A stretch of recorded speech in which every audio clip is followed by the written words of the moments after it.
They were designed to withstand multiple impacts from a Boeing 707, the largest aircraft at its time. An analysis, released in 1964, claims that the buildings were investigated and found to be safe in an assumed collision with a 707 traveling at 600 miles per hour. Such collision would result in only local damage which could not cause collapse or substantial damage to the building. A 707 has 4 engines instead of 2, and its cruise speed is 607 miles per hour. The Boeing 767s that struck the North and South Tower were traveling at 440 and 540 miles per hour, respectively.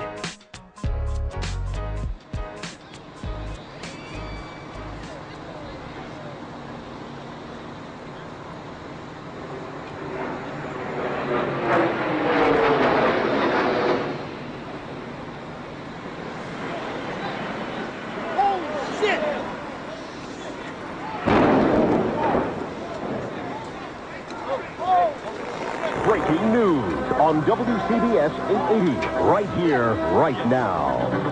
I believe if we can get in touch with him, we have a witness who saw what happened at the World Trade Center. This apparently was a commuter plane that smashed into it with such force that the windows of the Pick-a-Bagel smashed with a big bang. Everybody was very frightened. Did you manage to see what kind of plane it was? No, I couldn't tell. It was a smaller plane. It looked like a smaller plane, but I couldn't tell. I'm not really sure. A medium-sized body plane with engines on both sides. Almost like a gray-black color in nature on the plane. I would say it wasn't a huge jet, but it was a plane that sounded like it was a fighter jet overhead. I work right next door at 74 Trinity Place. We heard the first one come in. I didn't know what it was. It sounded like a missile. Oh, my God, Ed, another plane just hit the World Trade Center. Another plane. It was a medium-sized plane. Unbelievable. It would appear, Jim, as if there's more smoke coming from the ground at some point. Well, we just have another, things have fallen to the ground and are burning. And we have... One gentleman told me he was on the 65th floor standing next to an elevator when the elevator exploded and knocked him out of his shoes. Another woman said that she was working on the 49th floor and she's seen people in the stairwells with burns, broken arms. People are passing out of the stairwells from the heat. She says there's a lot of heat and smoke. It's a horrible scene here. I'm live at Broadway and Fulton. Allison Keyes, WCBS 880 News. All right, thank you, Allison. Basically, there's people running around down the street. All the glass panes that are on the bottom part of the World Trade Center are all blown out. When I first heard it and ran over to the window, it looked like there was fire on the bottom floor. Well, they're ahead there. And all of this, the world... Oh, wait. Oh, my God. Oh, my God, the building fell.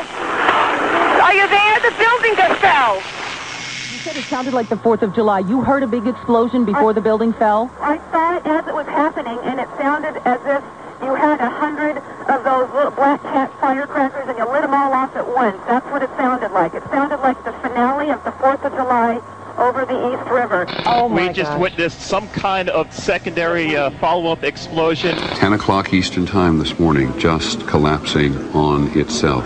We have no idea what caused this. Almost looks like one of those planned implosions. As if a demolition team set off. When you see the old demolitions of these old buildings, it folded down on itself and it is not there anymore. If you wish to bring anybody who's ever watched a building being demolished on purpose knows that if you're going to do this, you have to get at the under infrastructure of a building and bring it down.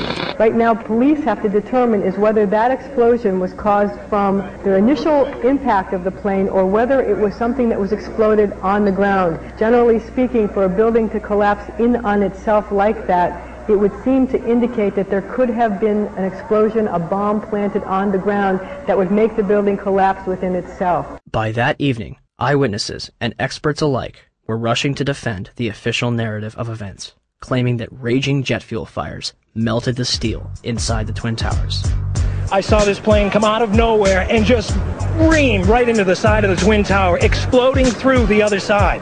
And then I witnessed both towers collapse, one first and then the second, mostly due to structural failure because the fire was just too intense. When one of those airplanes crashed into one of the towers, it was the equivalent of a 6-point earthquake. Marlene Davis is the Dean of Architecture at the University of Tennessee. She calls the 110-story tall twin tower tube structures. That means there are no internal columns holding it up.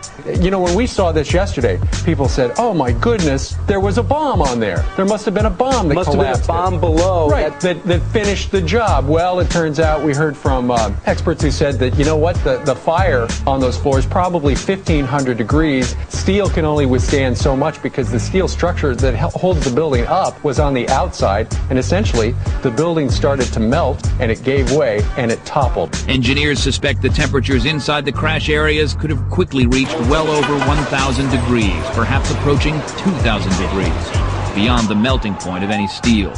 They were not designed, perhaps, to take a direct strike from something the size of a 737 or an Airbus, perhaps fully loaded with fuel. Steel will melt. Physics professor and explosives expert Van Romero. Even if there was no secondary explosives in the building, hitting the having the airplane hit the building where it did, a large amount of weight above the damaged location, that damaged location being further damaged by the fire, that structure could no longer support the weight above it, and the collapse ensues. Numerous individuals, including some of the architects themselves, would claim that plane crashes were never taken into consideration and that the building was doomed to failure. Hyman Brown was the project engineer on the Twin Towers, the man on the ground in charge of making sure the buildings were built right, the way it was designed. Structural steel is fireproof to last between 1 and 2 hours, which it did, and then steel melts. Each tower was built around a central core. That core kept the building up, supporting the tower's so-called dead weight. But when steel melts, according to Brown, like dominoes, it falls. Brown says the towers were built to withstand 200-mile-an-hour hurricanes, the 100-year storm, the worst nature could dish out. But he says an airplane crash never entered anyone's mind. However, that's not entirely true. Yet the impact of the planes alone did not cause that failure. In fact, tall building designers try to anticipate air accidents. Marc Loiseau is president of a company called Controlled Demolition. When this structure was designed, it was designed, to the best of my understanding, to take the impact of what was then the state-of-the-art airplane being used in our country, the Boeing 707. The building was designed to have a fully loaded 707 crash into it. That was the largest plane at the time. I believe that the building probably could sustain multiple impacts of jetliners because this structure is like the mosquito netting on your screen door, this intense grid, and the jet plane is just a pencil puncturing that screen netting. John Skilling, the World Trade Center's head structural engineer, told the Seattle Times after the 1993 bombing that if a plane struck the building, there would be a horrendous fire, but the building structure would still be there. On August 21, 2002, the National Institute of Standards and Technology, NIST, commenced their investigation. NIST is a government agency that reports back to the United States Department of Commerce, headed at that point by Donald Evans and later replaced by Carlos Gutierrez, both Bush cabinet appointees. As part of their investigation, NIST contracted Underwriters Laboratories to recreate floor models from the Twin Towers for the purpose of fire resistance tests. We heard about it in the news. We heard about it right away that the floors didn't collapse. Okay, so they tested these huge models. They're models, but they're huge. I mean, one model was essentially the same size and exactly the same as one of the types of floor sections used.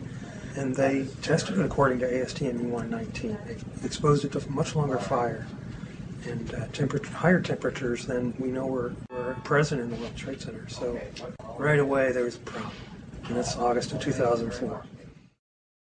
The final report was released on October 26, 2005, producing over 10,000 pages. It will not explain the actual collapse of the buildings. They only claim to get to collapse initiation and state flatly that it led to global collapse. The report, admittedly, does not actually include the structural behavior of the tower after the conditions for initiation were reached and collapse became inevitable.